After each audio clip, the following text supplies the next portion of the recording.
రండి.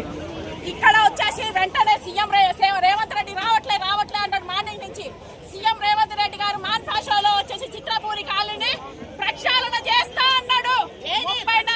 34 నెంబర్లో పెట్టాడు. చూడండి అందరూ. ఇప్పటిదాకా దాన్ని 2 సంవత్సరాలు కావస్తుంది. ఇప్పటిదాకా ఎందుకు చేయలేదు? ఇక్కడ ఎలక్షన్స్ వచ్చినాయి మీటింగ్ పెట్టిండు, ప్రసంగం పెట్టిండు. అవినీతికి కాపు కాస్తున్నాడు, కొమ్ము కాస్తున్నాడు. 3000 కోట్ల స్కామ్ చేసినోని జైల్లో వేసినోని ఏమంటున్నారంటే వల్లభనే నానిలు మమ్మల్ని ఎవరు ఏం పీకలేడు, ఏ సీఎం పీకలేడు, ఏ పిఎం పీకలేడు అంటున్నారంటే మీరు ఎంత తిన్నారు? ఫస్ట్ చిత్రపూరి కాలనీలో 34 నెంబర్ మీరు మేనిఫెస్టో పెట్టింది చెయ్యండి. ఆ తర్వాత వచ్చేసి మీరు జూబ్లీ సెలక్షన్ లో పోటీ చేయండి.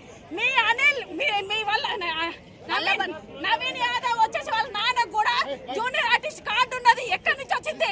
మొన్ననే నవీన్ యాదవ్ న్యాయం జరగట్లేదు.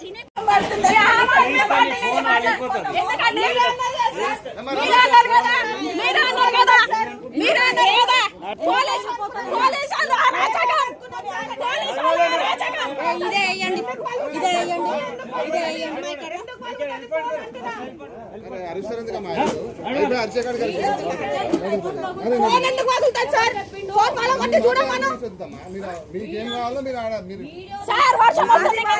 వచ్చిరని అడుగుతున్నాం.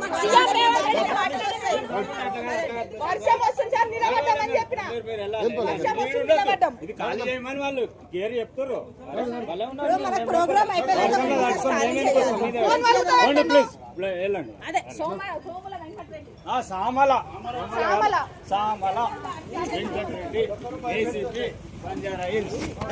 మీరు కూడా మినిమం గా హ్యూమానిటీ అయినా ఉండాలి. అది కూడా లేకుండా మాట్లాడుతున్నారు. హ్యూమానిటీ కూడా లేదు. ఆడవాళ్ళు నిలబడ్డారని జర్రనైనా ఉండకుండా ఎలా పడుతుండు? మినిమం హ్యూమానిటీ లేదు. పోలీసు వాళ్ళకి మీకు జాబ్లు ఉన్నాయని చెప్పి మాట్లాడుతున్నారు. అరాచకాలు చేస్తున్నారు. రాజకీయ నాయకులకు